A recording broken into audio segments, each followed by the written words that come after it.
Meus amados, graças a Deus pela maturidade que Ele nos deu. Maturidade é bom demais, né? A gente vai envelhecendo, vai entendendo, vai aprendendo algumas coisas e a gente fica, meu Deus do céu. Envelhecer tem seus lados bons, é positivo. Com a maturidade e com o conhecimento a gente vai entendendo que existem algumas situações nas nossas vidas que o significado, o sentido, ele não é simplesmente aquilo que está diante dos nossos olhos. Por exemplo, estou amadurecendo e estou caminhando, estou conhecendo a minha esposa todos os dias. E minha esposa, nesse momento, ela se encontra grávida. Então, ontem, ela chegou para mim e falou, amor, seria tão bom um sorvetinho, né? Eu olhei para ela, graças ao amadurecimento, graças ao conhecimento, eu falei, não é um simples comentário. Não é um pedido. É quase um decreto. Quer o sorvete? O que eu tenho que fazer? Vou entregar o sorvete.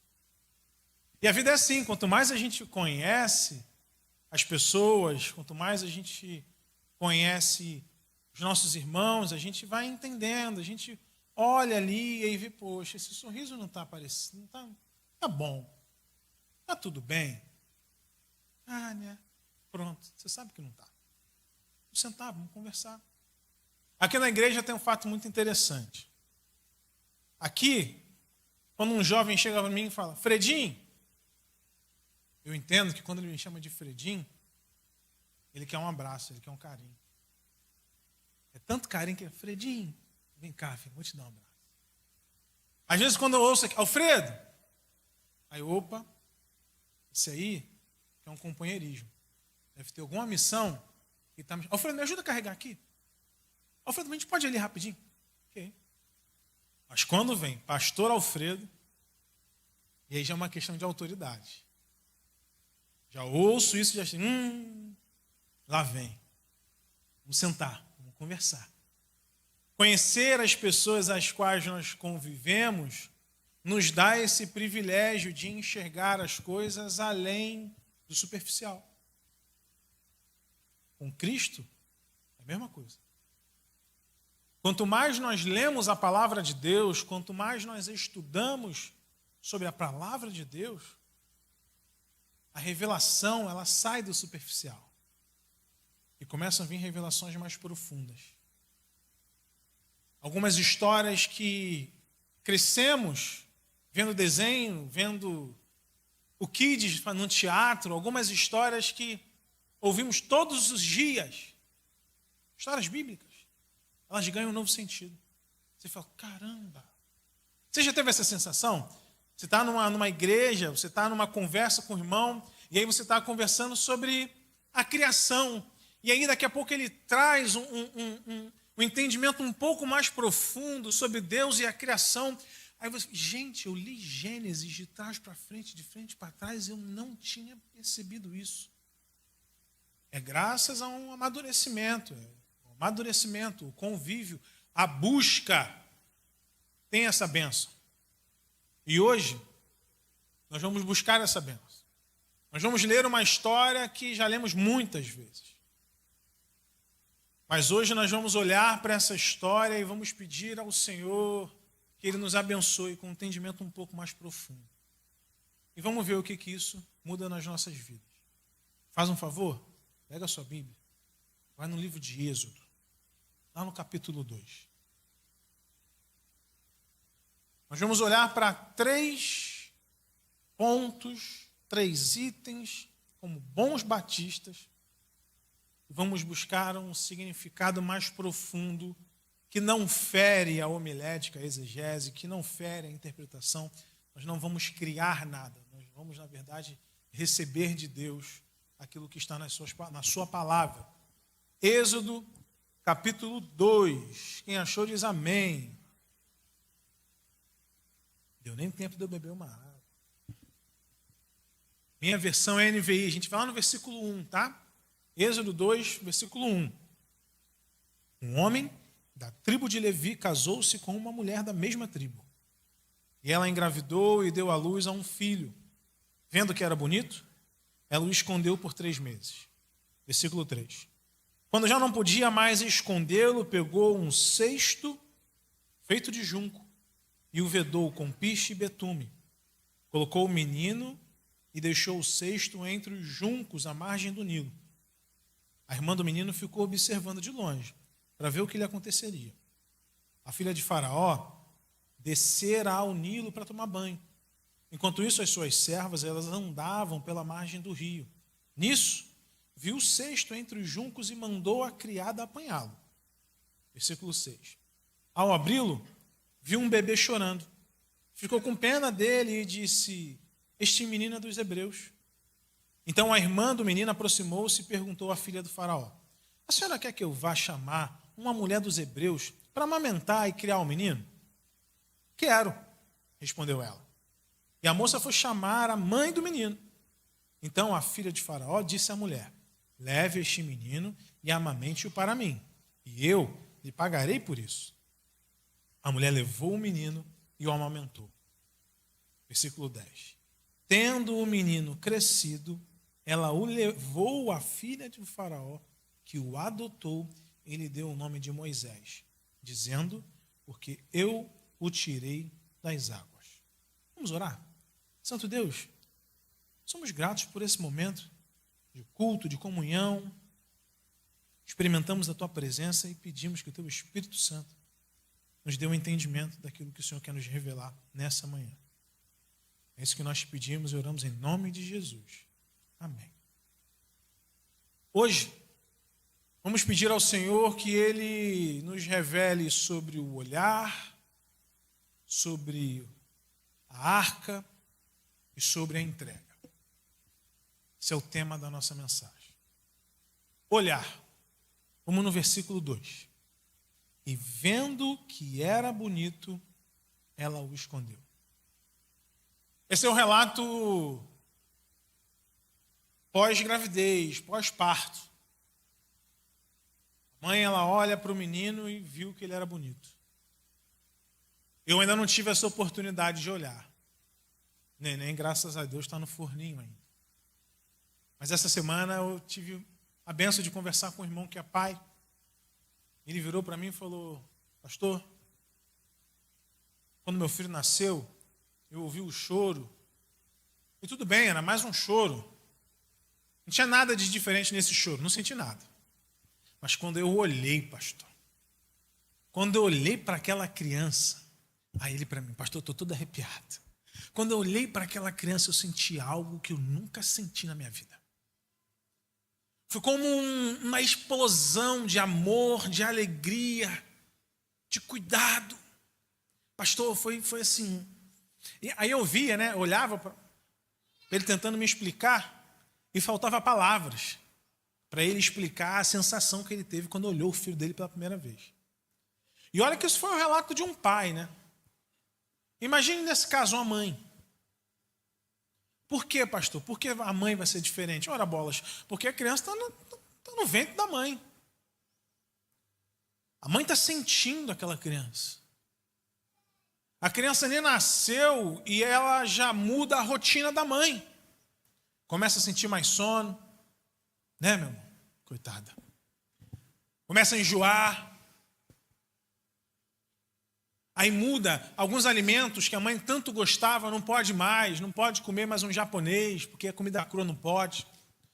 Era apaixonado por uma lasanha, mas agora sente o cheiro da lasanha e já fica enjoada. Gente, a criança nem nasceu e ela já muda a rotina da mãe. Então imagina aquela mãe olhar para a criança pela primeira vez.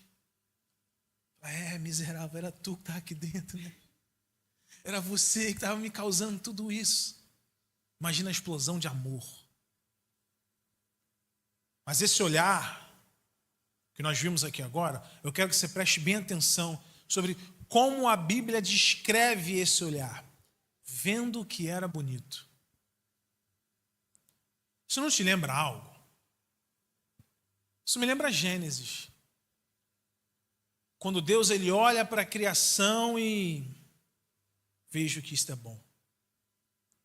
Perceba, o olhar dessa mãe não é um olhar comum. É um olhar que ecoa o olhar do Criador para a sua criatura. Aqui essa mãe, ela não olha só um filho. De alguma forma ela reconhece, filho, o cenário não está legal. Você já nasce com o perigo de ser morto. Porque o faraó tem um decreto para que todos os meninos venham a morrer. Sejam entregues à morte assim que nascem. Mas filho, você não é um acidente.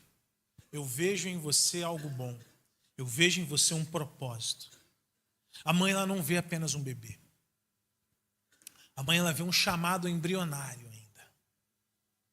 A mãe, ela não vê apenas o risco. A mãe, de uma forma sobrenatural, ela discerne o destino daquela criança.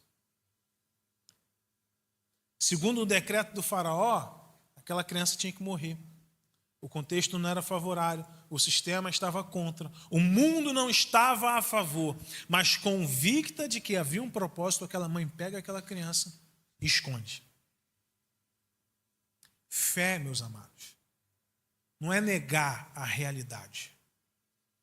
Essa mãe não nega que o cenário não é bom, essa mãe não nega que esse filho nasce num mundo onde o sistema está contra ele. A fé não é negar a realidade. A fé é afirmar o propósito apesar da realidade. Então, apesar do contexto que você nasce, meu filho, é bom. É formoso. A mãe, ela não ignora o perigo, mas ela se agarra à promessa. A mãe, ela não romantiza o caos, mas ela protege o que Deus está gerando. Igreja, nós perdemos esse olhar. Nós perdemos esse olhar de enxergar o propósito, independente do cenário. No primeiro acontecimento da nossa agenda que foge àquilo que nós desejamos, nós somos tomados por medo, por raiva, por repulsa. Porque fugiu daquilo que nós estávamos planejando. Não era para vir nesse momento, não era para vir nesse cenário, não era para acontecer nessa hora. E ao invés de olharmos como o olhar de Deus, vendo que algo é bom, que tendo um discernimento de destino, de propósito, não, nós não. Nós olhamos como se aquele fato estragasse os nossos planos. Infelizmente, nós estamos obcecados pelo controle. Se foge do nosso controle, é impossível ser bom. Nós estamos quase que discipulando a nossa ansiedade. Vocês lembram? Quem é antigo aí, igual a mim ou mais do que eu, vai lembrar. Isso é da época que a gente tinha que ir lá no jornal para ver o filme que ia passar na sessão da tarde. A gente ia lá no jornalzinho, tela quente, né? Toda segunda-feira. Se você perdeu o comercial lá, você tinha que olhar aqui. Opa, vai passar esse filme. Gostando ou não gostando, meu filho, é aquele filme. Você não tem um controle. E aí você está assistindo o filme, no ápice do filme, o que acontece? Comercial. Tá doido para entender. Na hora que deu o tiro, acertou? Não acertou? Não sabe, bobão. Tu tem que ficar aí assistindo o comercial. Está fora do controle. Você lembra quando começou a passar série em TV aberta? A gente assistia a série, aí meu irmão estava lá no episódio, e aí esse povo de roteirista não é de Deus não. Porque ele termina num negócio ali que você está doido para saber o que acontece, mas nos vemos na semana que vem. Você tem que esperar. E aí, meu irmão, alguns ansiosos procuravam revista e tal, que não sei o quê, mas a grande maioria tem que viver essa pausa. Não está no nosso controle. E música? Música hoje em dia, quem não tem Spotify, com a sua playlist, que controla as músicas que quer ouvir, YouTube Premium, que é vídeo sem intervalo. Você não tem aqueles intervalos feitos por inteligência artificial atrapalhando o louvor no meio da sua célula. Acontece, né? Não, agora as músicas, elas são sob demandas. E nós estamos dispostos e estamos pagando por isso. Mas nós não percebemos que o preço que estamos pagando é muito alto. Nós estamos perdendo a alegria de ser surpreendido por Deus. Nós perdemos esse prazer de algo inesperado, mas santo. Perdemos a sensibilidade de olhar para algumas situações e ver que é bom, que tem um propósito maior, que fere os nossos planos. Não negamos a situação, não é a melhor, mas eu vejo que é bom, tem propósito nisso aqui. Perdemos a beleza de ouvir uma rádio de uma forma divina, toca a música do seu casamento. Aí você olha para a patroa olha para você, eu vejo que é bom, vamos ouvir essa música. E aquele clima de tensão que estava ali porque você não comprou o biscoito de polvilho que ela queria, aquele clima se acaba. Porque aquela música, todos vocês olharam para ela e viram que era bom. Nós estamos empenhados em controlar o tempo, os ritmos e os acontecimentos. Estamos tão empenhados nisso que corremos o risco de tentar inverter as coisas. Como se nós fôssemos o Criador, Deus fosse a criatura e Ele estivesse obrigado a validar os nossos planos. Deus, assim é melhor. Nessa hora é melhor. Nessa sequência é melhor. Nesse dia é o ideal. Não, Deus, amanhã vai estar sol, então você faz amanhã, hoje com chuva não. Mas nós perdemos o olhar, de olhar para a chuva e entender que há um propósito nela. Mas fere os meus planos, ok. A vida não tem a ver apenas com o nosso umbigo. Tem um propósito, um plano muito maior. Perceba, não era o melhor momento da criança nascer. E aí imagina essa mãe, gente, não tinha ultrassom nessa época, tu sabia disso? Não tem. Sexagem fetal, estou aprendendo, estou entrando nesse universo de grávida, estou aprendendo esses nomes aí. Não tinha isso, a mãe estava com a criança na barriga e ela não sabia se era menino ou se era menina, a tensão que ela vivia, porque se fosse menina não teria problema nenhum, estaria viva, mas se fosse menino não, estaria fadado à morte, o menino morreria. Ninguém deseja esse cenário, não é um bom plano. Mas quando a mãe recebe a surpresa, ela não vê apenas o risco, ela vê o propósito. E é esse olhar que nós precisamos buscar. Quem vive de consumo faz planos rígidos. Quer um exemplo? Quando você viaja para a Europa. Estava marcado de sairmos às 8h30 da manhã. Não podemos dormir em euro. Estamos dormindo em euro, não tem esse negócio? A gente está descansando em dólar. Não, a gente tem um plano, tem que seguir o plano, não pode fugir, que não sei o quê. Tem plano de carreira. Tem que ser isso, eu vou fazer isso, vai ser nesse momento, vai ser tanto tempo, e aí vai acontecer isso, eu vou fazer após. Aí no meio disso tudo eu penso o seu caso, se eu sirvo a igreja. Não, mas eu vou fazer isso aqui, meu plano é esse, esse e esse. Tem um plano financeiro, né? Que se fugir R$10, prepara o túmulo que morre. Esse é quem vive de consumo, mas quem vive de propósito entende que tudo está inserido num plano maior. O plano redentor de Deus. O consumo tenta controlar o futuro. O propósito confia no autor do futuro. Talvez o que você chama de interrupção seja uma pausa divina. Tem propósito nela. Talvez o que você chama de problema seja um Moisés sendo gerado.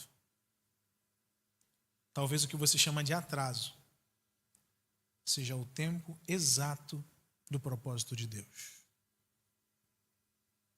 Nesse momento, nós precisamos buscar esse olhar.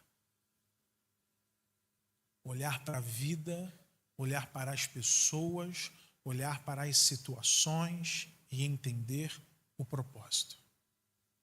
com fé, crendo que nós somos filhos de um Deus que nos ama, que não perde o controle. Igreja, não perca esse olhar. Um outro ponto que nós vamos prestar mais atenção é sobre a arca no rio. Vai lá no versículo 3.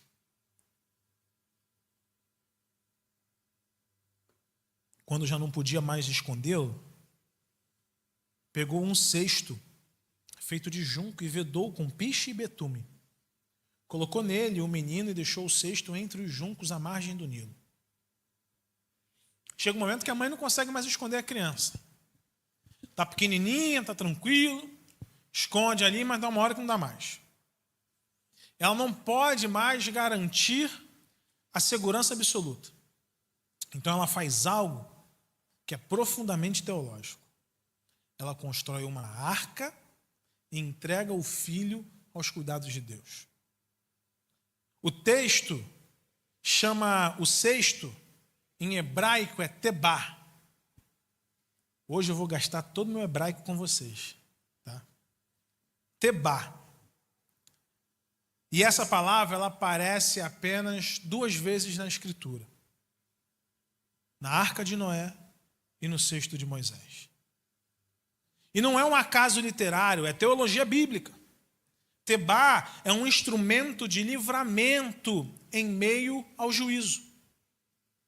Noé foi salvo das águas do julgamento de Deus. Moisés foi salvo das águas da morte. Quando Deus quer preservar um propósito, ele constrói uma arca, um tebá. E o texto diz que a mãe, ao construir essa arca, ela veda ela com piche e betume. Agora se prepare que vai mais um pouquinho de hebraico aí, segura. Esse vedar, em hebraico, é kepar, ou melhor, kapar, que é da raiz de Kippur. Yom Kippur, o dia da expiação. Significa cobrir, expiar, remover a culpa. A mãe, ela cobre a arca para impedir que as águas da morte entrem nela. E Deus cobre o pecador para impedir que o juízo dele o consuma. A expiação é um ato gracioso de Deus em cobrir o pecado e substituir a culpa pela justiça e restaurar a comunhão com o Criador.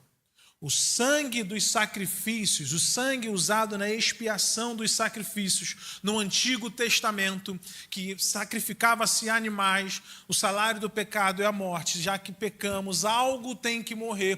Toda vez que pecamos, algo dentro de nós morre.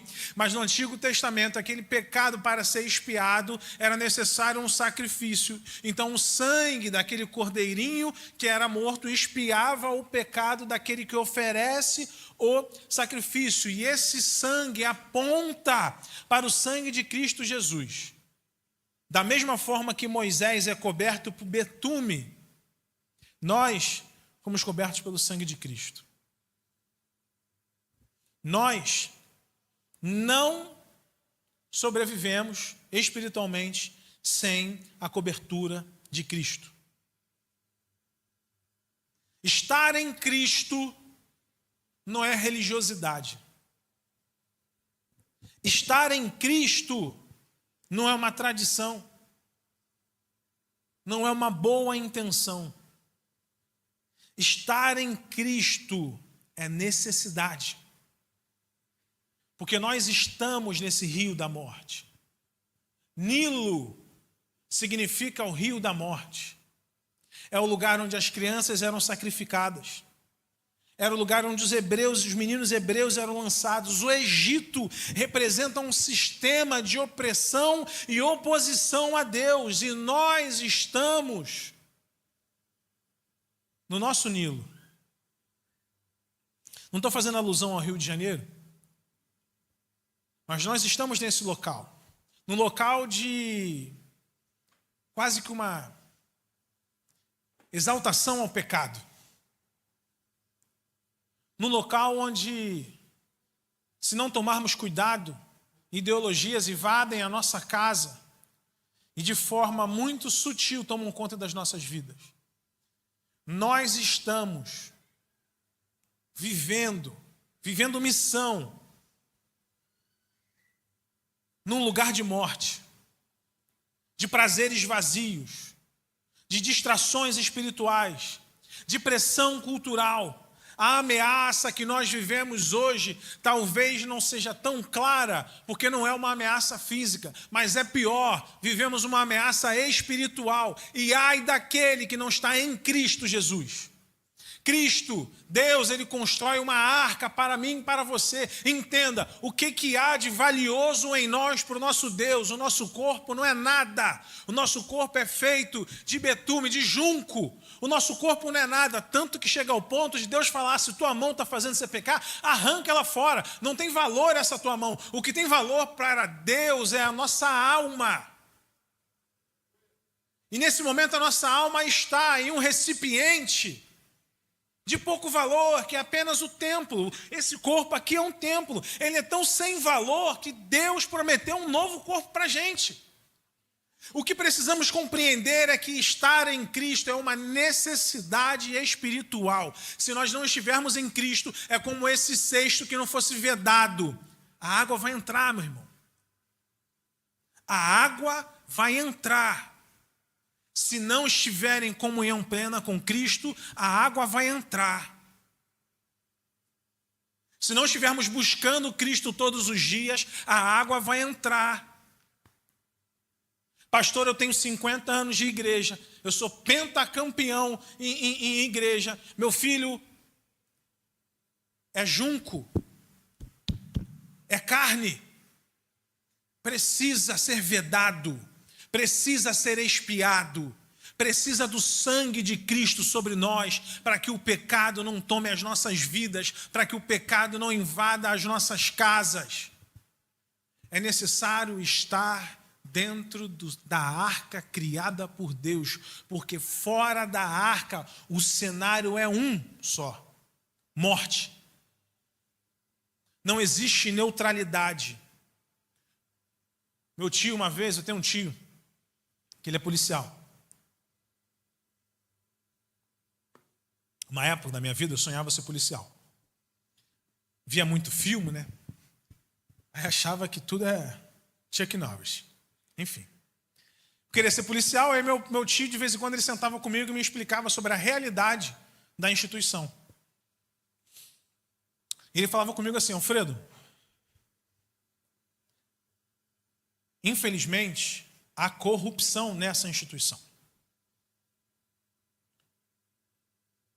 Mas se você tiver certeza dos teus propósitos, você se mantém ileso dela. É possível sim ser honesto. Como se estivesse antecipando as perguntas que são feitas hoje, né? É possível ser cristão e policial?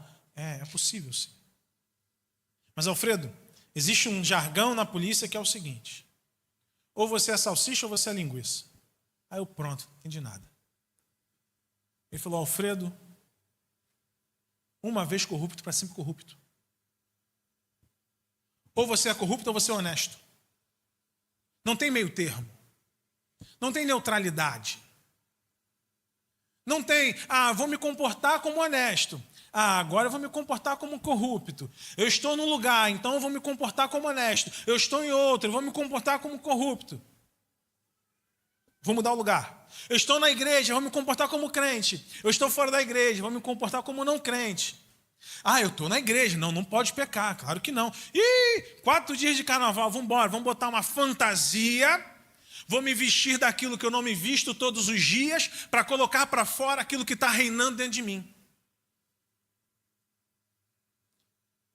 Fora da arca, o cenário é morte. Precisamos estar em Cristo Jesus. Precisamos estar conscientes da necessidade de nos mantermos lá dentro. Nós somos fracos. A consciência da nossa fraqueza ela não é um obstáculo, ela é um altar para que Deus seja glorificado. Porque quando nós reconhecemos que nós somos fracos, Ele nos faz forte. Então vai chegar o dia que a maturidade do reconhecimento da nossa fraqueza vai nos separar de uma maneira muito distinta da igreja e o mundo, ao ponto do mundo olhar para guerras e rumores de guerras, e aí a igreja, consciente da tua fraqueza, continuará em Cristo Jesus e vão olhar para nós e vão dizer: ué, o mundo está se acabando. E esse povo está louvando. O mundo vai olhar a uma realidade de pai matando filho, filho matando pai, do amor de muitos se esfriando, e eles desesperados, mas nós estamos em Cristo, cobertos do sangue de Cristo. O mundo vai olhar para a igreja e vai entender que, apesar de estarmos no mesmo espaço geográfico, nós estamos dentro de algo que faz com que o juízo, as consequências, as tristezas, a morte não nos alcance. Nós somos aqueles que estão cobertos pelo sangue de Cristo Jesus. O sacrifício de Cristo nos trouxe a paz, uma paz eterna. Falamos sobre o olhar. Falamos sobre a arca. Agora vamos falar sobre a entrega. Abre aí, versículo 20. 20 não tem 20. Tem, mas não está hoje. 10. Versículo 10. Tendo o menino crescido, ela o levou à filha do faraó, que o adotou e lhe deu o nome de Moisés, dizendo: porque eu o tirei das águas. A entrega que confia na soberania de Deus. Pensa na complexidade desse cenário. Hoje em dia, em tristes situações onde a mãe tem um filho e esse filho não é objeto de desejo da mãe, a mãe ela vai para o hospital e declara que ela quer entregar essa criança para adoção. E existe todo um protocolo a ser feito. Um protocolo que visa minimizar o trauma desse momento. E aí não cabe a nós agora dizer se concordamos ou não, mas é uma realidade. Então a mãe, a criança nasce, a mãe nem vê. Já pega a criança aqui e leva lá para fora. No primeiro momento, a criança pede para ser alimentada por algo, a criança não tem acesso ao leite materno, a criança é uma fórmula. Tudo isso para que não seja criado vínculo. Porque o desejo da mãe é entregar, e então ela não quer esse vínculo. Então é feito todo um protocolo visando minimizar esse vínculo, minimizar essa dor. Mas olha esse cenário. A mãe prepara a arca, entrega a criança e aprova ao Senhor da criança voltar para ela. Volta, ainda neném. E ela começa a amamentar esse neném, e dessa amamentação vem provisão, porque ela começa a receber por conta disso. E ela está amamentando esse neném. E o neném agora, vejam bem no versículo 10, não fala que é um neném como a filha do faraó declarou nos versículos anteriores. No versículo 6 ela fala: ao abri-lo, vi um bebê. No versículo 10 diz: tendo o menino crescido, já não é mais um bebê, é um menino. Então essa mãe ficou um bocado de tempo com essa criança. Entregou tempo, entregou recurso, amamentou, criou vínculos profundos. Só uma mãe sabe o que é amamentar uma criança, o vínculo que isso cria. Investiu tempo, identidade, afeto, história. E essa mãe teve recurso, porque ela estava recebendo para isso. Então ela poderia, estou começando a receber um dinheirinho aqui, vou separar um pouco, porque daqui a pouquinho eu vou embora com essa criança. Porque a entrega é gerada inicialmente pelo cenário de morte. Agora já é um menino, calma aí, eu acho que ele resiste uma caminhada, eu acho que ele resiste uma jornada, e eu tenho recurso para isso, então eu vou me planejar, e aí eu vou pegar essa criança e vou... Uma Nazaré dos tempos do Antigo Testamento. Mas ela não faz isso, ela entrega. Isso exige discernimento espiritual, fé e submissão radical ao propósito de Deus. Essa mãe, ela nos ensina algo muito profundo. Viver para Deus é morrer para a ilusão do controle. Ela entrega, e ela não entrega porque ela não ama. Ela entrega porque ela ama a Deus mais do que ama o controle sobre seu filho. Deus é zeloso. Deus, ele não aceita o segundo lugar. Tudo que somos e temos pertence a Ele. E essa mulher, ela nos ensina que entrega não é perda.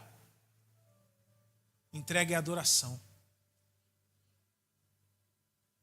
Ela nos ensina que entregar não é abandonar. É confiar na soberania divina. O maior teste de fé não é o quanto somos capazes de segurar, mas o quanto nós estamos dispostos a colocar no altar do Senhor. Hoje, temos uma posição privilegiada, porque você tem todo o livro para ler. E aí você vai colocar numa balança? Poxa vida, ela entregou, mas olha que o menino se tornou. É Moisés. Todo dia alguém prega sobre Moisés. Um gigante na fé. Um grande homem de Deus, um libertador. Rapaz, ele pegou o cajado, botou na água e... Rapaz, é Moisés. No caso dela, a gente sabe o final da história. Mas e na sua vida? A gente não sabe o final da nossa história. A gente não sabe 100%, de maneira clara, preto no branco, tudo aquilo que nós vamos viver com Deus. Tudo aquilo que o Senhor vai nos usar para construir. E a pergunta é, se dependesse do nosso olhar, se dependesse da compreensão, da cobertura que está sobre nós, e daquilo que você está disposto a entregar para Deus, onde você chegaria? O que Deus pode fazer com aquilo que você coloca nas mãos dele? Igreja, o que você segura com força, Deus respeita. O que você entrega com fé, Deus transforma. Quanto você amará mais a Cristo quando perceber que o que Ele fez com aquilo que você confiou a Ele. Hoje o Espírito Santo nos chama a entregar. Entregar os nossos sonhos. Entrega os teus sonhos ao Senhor. Entregar o controle. É ilusão. Nós não temos o controle de nada. O Espírito Santo nos chama a entregar os nossos filhos. O Espírito Santo nos chama a entregar o nosso ministério. Quem disse que a célula é sua, que as ovelhas são suas, é tudo dele. O Espírito Santo nos convida a entregar o nosso futuro. O Espírito Santo nos convida a entregar a nossa reputação. Eu não vou fazer isso, o que eles vão falar de mim? Eu não vou nesse lugar, eu não vou deixar de fazer isso, o que eles vão falar de mim? Ei,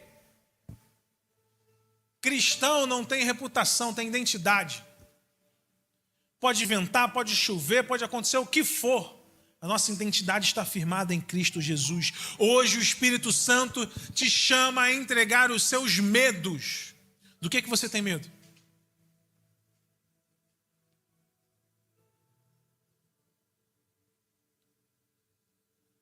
Você tem medo daquilo que você não controla? Entrega.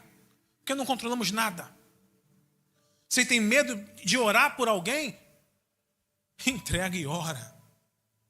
Ah, pastor, eu sinto de Deus, em alguns momentos na minha vida, que Deus me convida a orar por pessoas que eu não conheço e eu tenho medo. Entrega esse medo. Eu tenho que deixar a minha empresa. O Senhor está me pedindo a minha empresa. A corrupção dentro da minha empresa não está agradando o meu Deus, mas eu tenho medo. Entrega isso para o Senhor, cara. Eu tenho medo da mudança. Entrega. Eu tenho medo do meu comportamento cristão mudar o cenário da minha casa e acabar com o meu casamento. Entrega. Eu tenho medo de perder os meus filhos, porque eu já não dialogo mais com algumas práticas que nós tínhamos quando criança. Eu não levo mais os meus filhos para os bloquinhos, e aí eles me cobram, e aí a gente está se distanciando. Eu tenho medo. Entrega. Coloca isso na mão de Deus. Pastor, eu tenho medo de tentar engravidar de novo e fracassar. Entrega. Entrega agora o teu filho. Agora. Mas eu não estou grávida. Entrega. Meu amado, entrega as tuas expectativas. Porque elas são muito pequenas em comparação daquilo que Deus quer fazer em nós e através de nós. Com Deus, entregar nunca é o fim. A entrega é o início do extraordinário. Você quer viver o extraordinário com Deus? Então talvez seja o dia de você tomar uma posição e entregar aquilo mais valioso para você, que é a sua vida. Mas entregar a minha vida, pastor, eu vou perder o controle. Eu queria...